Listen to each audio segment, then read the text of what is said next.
When the tower was first built, it was known as the Clock Tower. But in 2012, it was officially renamed to the Elizabeth Tower. The name Big Ben actually refers to the largest bell inside of it. However, even to this day, many people still refer to the entire tower as Big Ben. Let's come over to Europe. This is England. Big Ben is right here in the city of London. The tower is actually part of a larger structure. This is called the Palace of Westminster. This is where the British Parliament assembles to help run the government. The palace is right along the banks of the River Thames. This is Westminster Bridge, and across the river is the famous London Eye observation wheel. We're actually not too far away from Buckingham Palace. This way the Queen can actually see the clock tower from her residence. The tower was built in the 1840s and 50s, and it took more than 10 years to complete.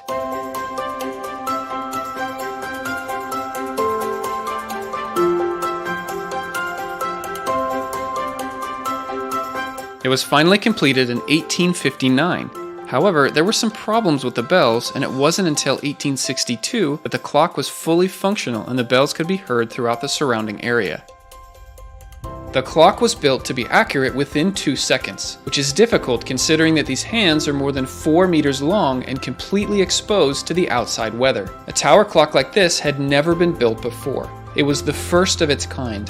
For over 150 years, Big Ben has been ticking almost non-stop. It has survived 2 world wars and has come to be very well known worldwide. When you see this clock tower, you immediately know that you are in London, England. Look at the tower from only one side and it's easy to forget that it actually has 4 clock faces, making it visible in any direction. The tower is 12 meters wide and 96 meters tall. At the time the tower was built, it was one of the largest clock towers in the world, but that has been surpassed many times over. For comparison, the largest clock tower now is the Burj Al Bait in Saudi Arabia. The clock dials are also much different in size.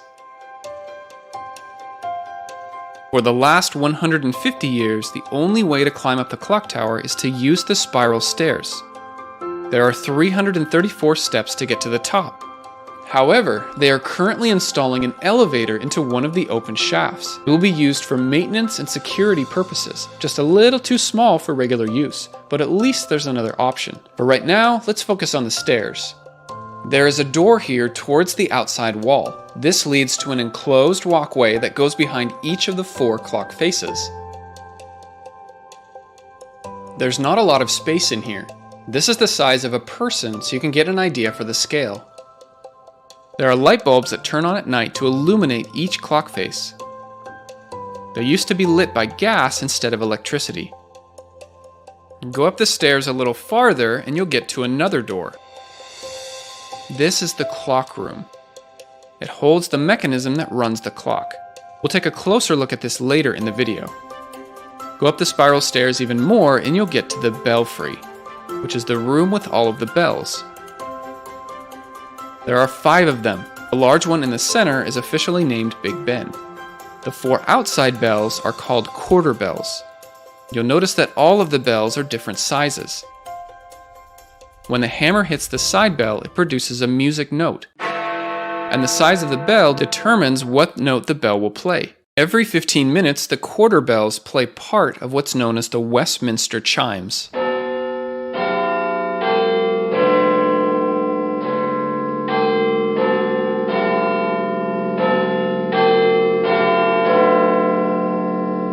Then, once every hour, these quarter bells are followed by the hammer strike on the largest bell, Big Ben. The number of strikes indicates what hour it is. For example, at 3 o'clock, it will strike the bell 3 times.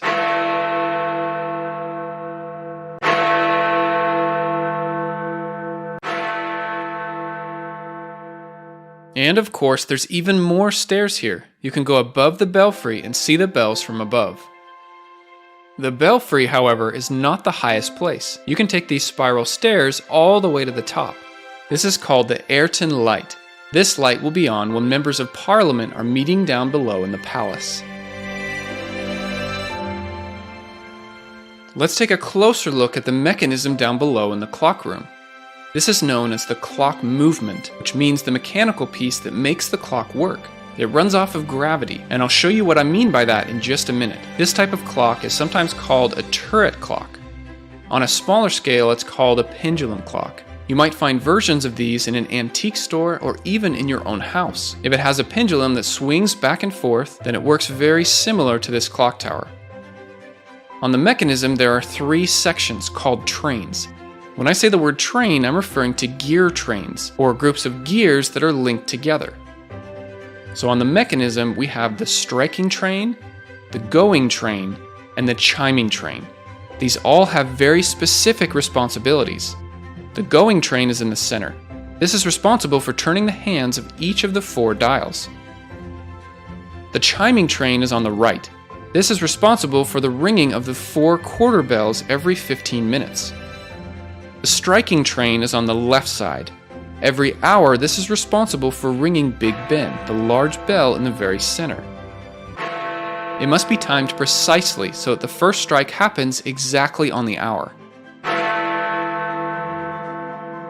This bell initially cracked when it was first put into use in 1859. It is said that the hammer they used was too heavy.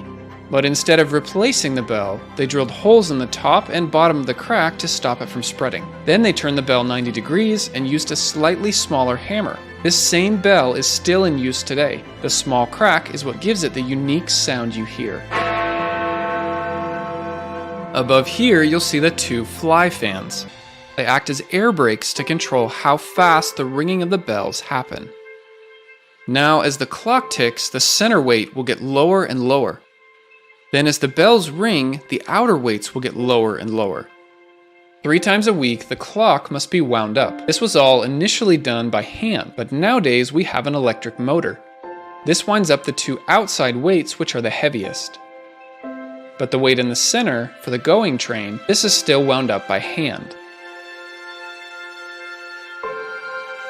Once the weights are wound up, the clock is once again run completely by gravity. There's no electricity needed to keep the clock hands moving. The clock movement is very reliable at keeping the time, but occasionally it will drift off. Changes in the temperature or weather can cause the pendulum on the clock to swing too fast or too slow. To speed it up just a little bit, they will add 1 or more pennies to the top of the pendulum. To slow it down, they will remove pennies. Each penny affects the speed of the clock by 2/5 of a second in a 24-hour period. In 2017, the Elizabeth Tower started major renovations. They built scaffolding up the entire tower to gain better access. They are repairing and replacing the stone and metalwork to ensure the future of the tower. They are also restoring the original colors. The clock face will once again be a vibrant blue.